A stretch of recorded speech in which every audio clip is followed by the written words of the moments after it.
Kalimat dalam bahasa Indonesia. Langsung saja, pembahasan tentang latar belakang.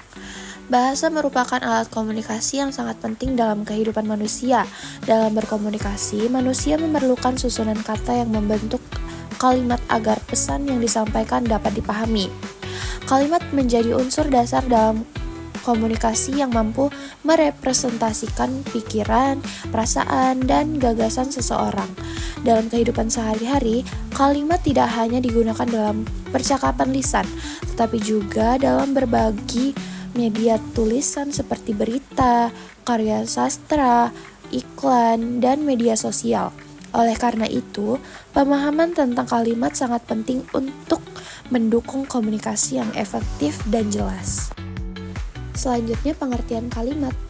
Apa sih kalimat itu? Jadi, kalimat adalah satuan bahasa yang terdiri dari susunan kata yang memiliki makna dan dapat berdiri sendiri. Kalimat digunakan untuk menyampaikan informasi, perasaan, atau pertanyaan kepada orang lain. Menurut Ramuan 2025, kalimat adalah satuan gramatikal yang disusun oleh kata atau kelompok kata yang minimal terdiri dari subjek dan predikat. Kalimat memiliki struktur yang jelas dan dapat dimengerti oleh pembaca atau pendengar. Kalimat juga dapat dibedakan menjadi berbagai jenis berdasarkan fungsi, bentuk, dan maknanya. Contohnya, kalimat deklaratif untuk menyatakan informasi, kalimat interrogatif untuk bertanya, dan kalimat imperatif untuk memberi perintah. Selanjutnya adalah unsur kalimat. Unsur kalimat terdiri dari beberapa bagian penting. Unsur-unsur pembentuk struktur dasar kalimat dalam bahasa Indonesia sebagai berikut. Yang pertama ada predikat, yaitu bagian kalimat yang menyatakan tindakan atau keadaan subjek. Yang kedua ada objek, yaitu bagian kalimat yang dikenai tindakan oleh predikat. Yang ketiga ada pelengkap, yaitu unsur yang melengkapi makna predikat. Selanjutnya, subjek, yaitu bagian kalimat yang menjadi pokok pembicaraan. Selanjutnya, keterangan, bagian yang memberikan informasi tambahan tentang waktu, tempat, atau cara. Selanjutnya, pengertian kalimat efektif. Jadi, kalimat efektif itu apa sih? Kalimat efektif adalah kalimat yang mampu menyampaikan pesan dengan jelas, singkat, dan tidak menimbulkan penafsiran ganda. Menurut Kraft 2004, kalimat efektif adalah kalimat yang secara tepat mewakili gagasan penulis atau pembicara sehingga pembaca atau pendengar memahami maksud yang disampaikan. Kalimat efektif sangat penting dalam komunikasi formal, seperti surat resmi, artikel ilmiah, dan media massa. Selanjutnya pembahasan mengenai ciri kalimat efektif. Jadi kalimat efektif ini memiliki beberapa ciri sebagai berikut. Yang pertama ada kejelasan atau clarity, yaitu kalimat harus mudah dipahami.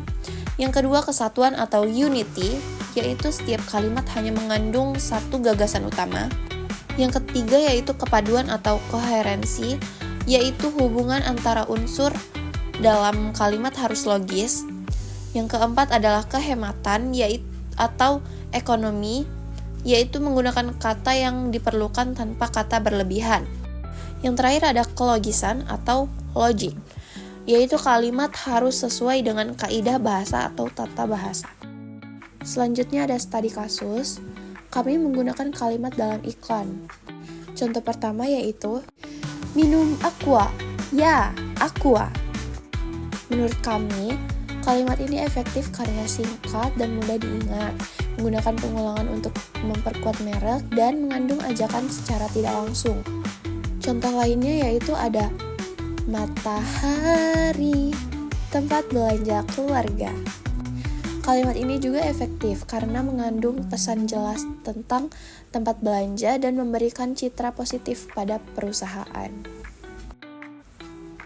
Last slide, yaitu ada kesimpulan.